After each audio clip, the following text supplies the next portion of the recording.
Então, a ideia é nós falarmos hoje sobre essa visão de Deus e principalmente essa questão que a imagem que se tem, esse conceito de Deus, principalmente no Antigo Testamento, que ele acaba tendo um peso muito grande e às vezes a gente acha que é um outro Deus. E precisamos sempre entender que a nova aliança e a velha aliança, e que são duas coisas diferentes, como Deus age, e ele próprio deixou isso claro, inclusive nas Escrituras. Mas antes de a gente entrar nisso, eu gostaria que alguém fizesse uma oração para esse tempo que nós vamos ter.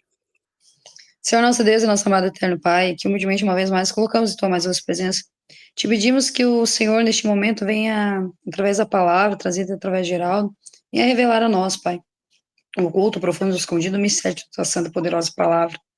Revela ao nosso coração, Pai, ao nosso mais íntimo, Pai, a nossa identidade em ti, cada dia mais e mais. Abençoa essa reunião e pedimos que o Senhor venha direcionar, Pai, e ministrar a palavra através da vida de Geraldo, em nome de Jesus, amém. Amém?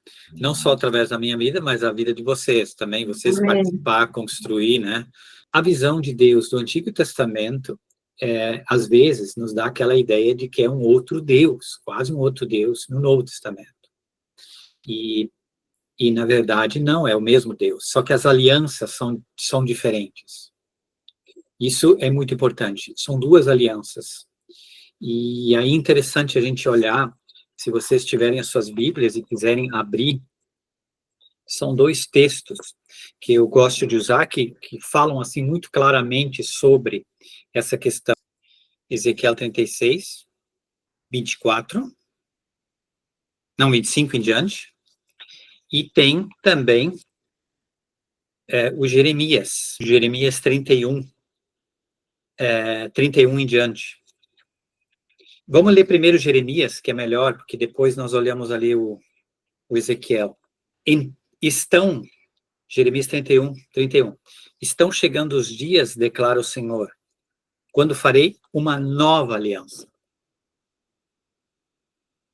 com a comunidade de Israel e com a comunidade de Judá. Não será como a aliança que fiz com seus antepassados, quando os tomei pela mão para tirá-los do Egito. Por que quebrar a minha aliança, apesar de eu ser o Deus deles, diz Senhor. Aqui o Senhor é Yahvé, né? O nome dele. Que nós também depois vamos ver que isso faz diferença quando é usado esse nome. Mas entende, a nova aliança não é como aquela que tem uma marca. Como é que era? Quando eu peguei vocês pela mão, ou mais ou menos é assim, ó, vocês vão sair ou não? É uma aliança que tem uma marca de fora. Por exemplo, o faraó estava indo atrás, o povo tinha uma certa resistência, e o faraó, a ameaça, a intimidação, de certa forma, fez com que eles atravessassem o mar. Então, é uma aliança que motiva de fora para dentro. E se não há, assim, um empurrão, o povo não vai. Não ia. E ele diz que ele vai mudar essa aliança. E essa aliança foi feita em Jesus. Lembra, no momento da ceia ali, ele faz a ceia, e ali ele diz, olha, vai ser feita uma nova aliança no meu sangue, através do meu sangue. E é essa aliança que Jeremias está falando. E como é que é? Como é que é essa aliança? Porei a minha lei no íntimo deles, e escreverei nos seus corações, e a escreverei nos seus corações. Serei o Deus deles, e eles serão o meu povo. E ninguém mais ensinará ao seu próximo, nem ao seu irmão, dizendo, conheça o Senhor, porque todos eles me conhecerão, desde o menor até o maior. Diz Yahvé, diz o Senhor, porque eu lhes perdoarei a maldade e não me lembrarei mais dos seus pecados. Então, o apagar, o lavar dos pecados. E aí ele fala sobre escrever no coração. E aqui é uma expressão, então não, aqui diz que não vai ter mais ensino, ninguém precisa ensinar. Não é assim. Mas vocês, provavelmente, vocês têm uma experiência, todos nós temos uma experiência, em que ninguém falou nada, aparentemente. Mas o Espírito Santo nos inquietou, e nos levou e nos leva até hoje, ou seja, é algo de dentro, é algo que acontece lá dentro. Há uma revelação que vem de dentro, e essa é a nova aliança. Então, lembre-se, essa nova aliança, é uma nova aliança, é um novo jeito de lidar. É mais ou menos como a gente poderia dizer hoje um contrato. Por exemplo, a gente é proprietário de uma casa e a gente vende ela, ou a gente aluga, ou uma coisa assim, a gente tem um direito, muda. Isso é importante a gente entender quando a gente fala, para entender também essa questão de Deus, essa visão de Deus. Porque se Deus ainda, se o mundo ainda estivesse sob a regência da antiga aliança, muita coisa seria diferente, na minha opinião. Eu vejo assim, porque Deus não lida mais. Depois de Jesus, da morte de Jesus e da ressurreição de Jesus, com a humanidade como ele lidava no passado. Ainda bem, né? Eu acho que é bom isso, por um lado, né? Porque é a misericórdia, por isso se diz o tempo da graça. E aí o texto de Ezequiel 36 é muito interessante. Ele fala de novo para Israel, mas ele diz aqui, ó, no verso 25. Aspergirei água pura sobre vocês e ficarão puros. E eu os purificarei de todas as suas impurezas e todos os seus ídolos. Darei a vocês um coração novo. Porei um espírito novo em vocês.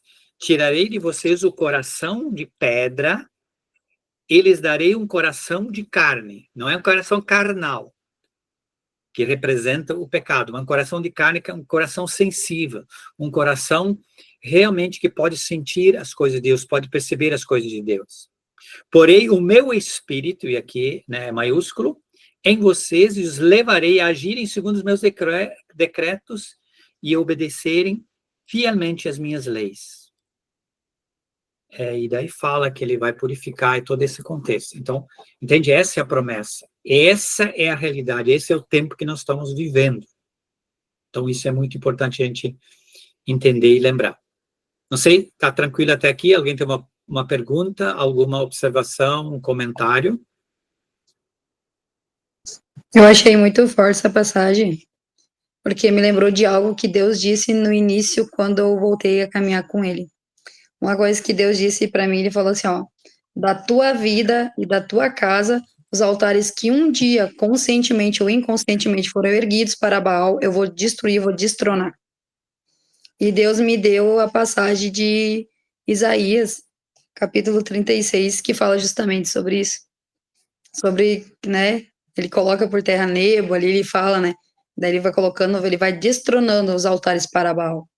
E aí eu vejo que é muito isso que Deus tem feito ainda na minha vida, na minha casa, na minha família, tem feito nos meus familiares, e demais irmãos e irmãs de fé, de caminhada, que eu converso, eu percebo que Deus tem feito isso, tem limpado, tem varrido, tem destronado os altares para Baal. E é muito interessante essa ideia do Baal, né? Porque o Baal, ele é Senhor. E daí nós, de repente, entramos para dentro dessa jornada de hoje à noite também, para nós diferenciarmos e termos uma consciência de que Israel, em muitos momentos, adorava a Baal e achava que estava adorando Yahvé. Porque Baal é Senhor. É Senhor, mas não é Yahvé. Que nem tudo aquilo que é Deus realmente é Deus. Que hoje se diz, né, muito, é Deus. Que Deus é este? É o Pai de Jesus Cristo, né? Até alguns, eu acho que eu postei, não sei se aqui na mesa eu postei, alguns olharam o testemunho da Carol, que veio também, a própria Patrícia também veio desse lado, mas a Carol estava envolvida em muitas dessas coisas, né? Na melhores intenções, né? Entende? Então, que Deus é este, vamos dizer, e quem é ele? Então, quem é esse Senhor?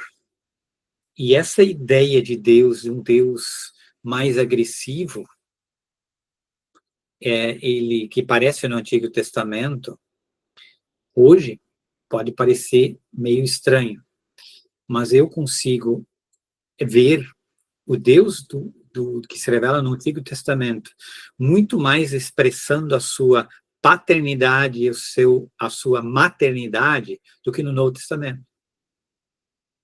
É impressionante como esse Deus, na imagem do masculino e feminino, mas da maternidade, claro que ele é pai, mas esse Deus que se manifesta com características tremendamente maternas, reações e ações que ele tem, que são tremendamente maternais, que são características de uma mãe que, quando ela vê que alguém está ferindo ou está tentando atacar, como a própria, usando o termo de Isaías, a menina dos olhos de Deus, que Israel é o caso, que são características muito maternais de Deus.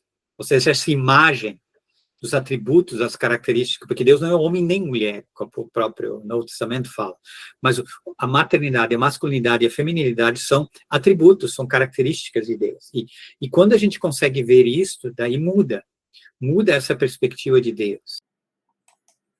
E é interessante que existem muitos exemplos bíblicos que descrevem funções e tarefas e até profissões de Deus. Por exemplo, primeira ideia que nós podemos ter é de jardineiro, depois um artista, um oleiro, um pastor, que o próprio Davi se inspirou, um sacerdote, um construtor, um guarda e um escritor, um vinicultor, porque ele faz vinhos, né? Fala bastante de vinho, um vigia, um médico, porque ele cura, e um rei. Mas, acima de tudo, o que mais sobressai é o fato dele ser um pai. Ele é um pai jardineiro, ele é um pai médico, ele é um pai vinicultor, é um pai pescador, ou seja, um pai construtor, um pai agricultor. Ele é um pai. Acima de tudo, a paternidade é a essência de quem é Deus. A paternidade, a maternidade, a paternidade, elas expressam a origem, a essência e também a pessoalidade. Porque é a intimidade, porque Deus tem filhos, ele não quer ter escravos, ele tem filhos. Filhos só existem porque tem um pai. Então é importante a gente lembrar isto.